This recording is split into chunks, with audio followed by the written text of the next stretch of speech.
Shalom et bien-aimés dans le Seigneur, j'espère que vous allez bien, c'est votre sœur Emma Blessings. Alors je tiens encore à m'excuser parce que vraiment je ne fais plus de vidéos d'émissions sur ta parole pour le moment sur la chaîne YouTube Emma Blessings.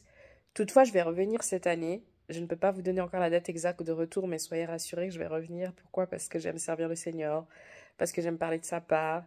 Et j'aime partager avec le peuple de Dieu mon inspiration et j'aime faire connaître Jésus-Christ même à ceux qui ne le connaissent pas. Donc ça, c'est pas quelque chose qui va partir, c'est quelque chose qui fait partie de moi. C'est le Saint-Esprit, c'est le Seigneur qui m'a inspiré cette vision. Donc soyez sûrs que ce qu'il a commencé en moi, il va l'amener à son terme. Mais c'est vrai qu'actuellement, je n'y arrive pas.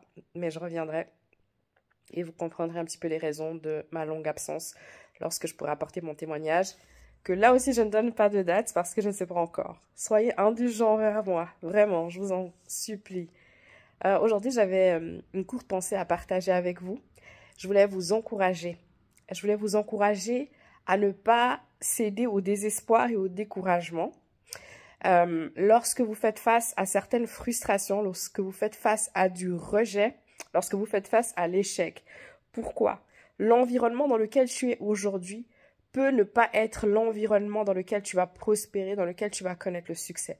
Je parlais avec une sœur qui me faisait part de sa frustration de me dire qu'elle travaille dans une société depuis des années, mais qu'elle n'a jamais connu de promotion à l'interne et qu'elle n'a jamais connu l'élévation ni les perspectives d'évolution, alors que beaucoup de personnes qu'elle a vues arriver même après elle ont été promues. Et je la regardais comme ça, j'ai écouté. Je comprends sa frustration, mais je l'ai encouragée, je l'ai fortifiée. Je lui ai rappelé une chose, c'est que cette personne a beaucoup de compétences. Cette personne a fait des études, cette personne a des qualifications. Et c'est pas parce que l'environnement dans lequel elle se trouve aujourd'hui ne veut pas d'elle ou ne la reconnaît pas qu'elle a moins de valeur. Donc, toi aussi, j'aimerais t'encourager à croire en toi et à ne pas penser parce que à l'endroit où tu es, tu ne connais pas l'élévation, que tu n'as pas de valeur. La promotion des hommes et le temps des hommes n'est pas le temps de Dieu. Et ce n'est pas parce que tu as fait X années dans telle entreprise que Dieu veut forcément que tu finisses là-bas ou que toi, tu dois forcément finir là-bas. Peut-être que c'était un tremplin, peut-être que c'était une étape pour toi, mais que peut-être ton talent va être reconnu ailleurs. Tes capacités, tes compétences vont être reconnues ailleurs.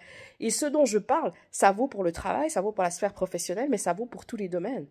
Ça vaut pour l'église, ça vaut pour ta relation de couple, dans le sens où si tu n'es pas marié, mais que tu vis depuis des années dans une relation de couple, tu vis avec un homme, tu vis avec une femme depuis X années, mais vous n'êtes toujours pas marié.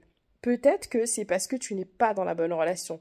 Tu n'es pas à l'endroit où Dieu veut te voir. Tu n'es pas à l'endroit où tu pourras avoir le plein épanouissement, le plein potentiel. Et peut-être que Dieu te veut ailleurs. Même si tu as fait X années avec une personne, Dieu peut susciter une personne et en quelques mois, vous pouvez vous marier.